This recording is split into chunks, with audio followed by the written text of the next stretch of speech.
Praise lord. ఈరోజు వాక్య ధ్యానాంశముగా ఆదికాండము 27వ అధ్యాయము 28వ వచనం చదువుకుందాం. ఆకాశపు మంచును, భూసారమును, విస్తారమైన ధాన్యమును, ద్రాక్షారసమును దేవుడు నీకు అనుగ్రహించునుగాక. జనములు నీకు దాసులగుదురు.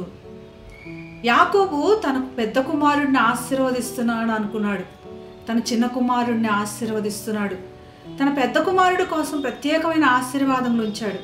కానీ దేవుని నిర్ణయంలో ఈ ఆశీర్వాదములన్నీ ప్రత్యేకించి తన చిన్న కుమారుడికి దయచేస్తున్నాడు. మన పట్ల కూడా చాలామంది పక్షపాతం చూపిస్తూ ఉంటారు.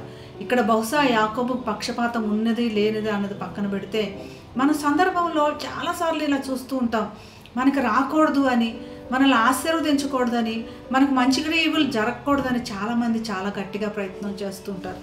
ఎంత ప్రయత్నం చేసినా మరి తన చిన్న కుమారుడి కోసం ప్రత్యేకించి దాచిపెట్టిన దీవెనలు ఆశ్చర్యరూపంగా దేవుడి ద్వారా దయచేయబడ్డాయి. దేవుడు ఆశీర్వదించిన తర్వాత దానికి తిరిగి ఏముంటుంది? ఎవరు అడ్డుకుంటారు? ఎవరు ఆపగలుగుతారు? దేవుడు అలానే తన చిన్న కుమారుడికి ప్రత్యేకమైన ఆశీర్వాదములు దయచేశాడు. ఎలాగైతే తను ఒక నెమ్మదిగా ఉండి దేవుని కోసమే కనిపెట్టి ఉన్నాడు. అందుకని ఈ వాక్యంలో చెప్తుంది, ఆకాశపు మంచు, వర్షమైన శబ్దం వస్తుందేమో కానీ మంచు శబ్దం చేయకుండా చాలా నెమ్మదిగా ఉండి మనకు అసలు తెలియకుండానే నిస్సారమైన భూమిని సారవంతంగా చేస్తుంది. భూమిని చక్కగా తడుపుతుంది. దాన్ని సస్యశ్యామలంగా చేయడానికి సహాయపడుతుంది. ఆకాశపు మంచుతో అంతే నెమ్మదిగా తన దేవుడి కోసం ఎదురు చూచాడు.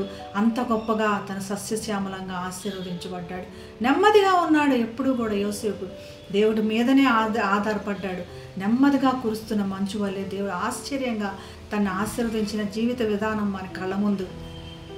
మన ప్రజల కోసం, మన చుట్టూ ఉన్న వారి కోసం మనం ఎప్పుడు కలవరపడుతూ ఉంటాం. పలానా వాళ్ళు నాకు రావాల్సింది ఆపేశారు, నాకు జరగాల్సింది జరగకుండా చేశారు అని.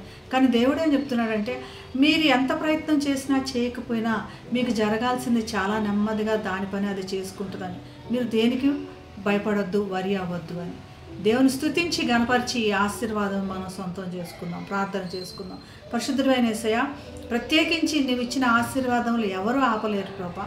మరి అంత గొప్ప దేవుడు, మా గురించి లక్ష్యం చేసిన దేవుడు ప్రభా. మరి ఎలాగైతే మంచు చాలా నెమ్మదిగా ఉండి తన పని తను జరిగించుకుంటుందో, మా కోసం నిర్ణయించిన దేవుళ్ళు తన పని తను జరిగించుకుంటాయి ప్రభా. మమ్మల్ని ఎప్పుడు సారవంతంగా, ఫలవంతంగా, మరి సకాలంలో ఫలించే వారిగా మమ్మల్ని ఉంచుతున్నందుకు నీకు వేలాది కృతజ్ఞతలు చెల్లిస్తూ నిన్ను గానపరుస్తూ యేసు నామమున ప్రార్థిస్తున్నాం తండ్రి. Amen. Have a blessed day. God bless you.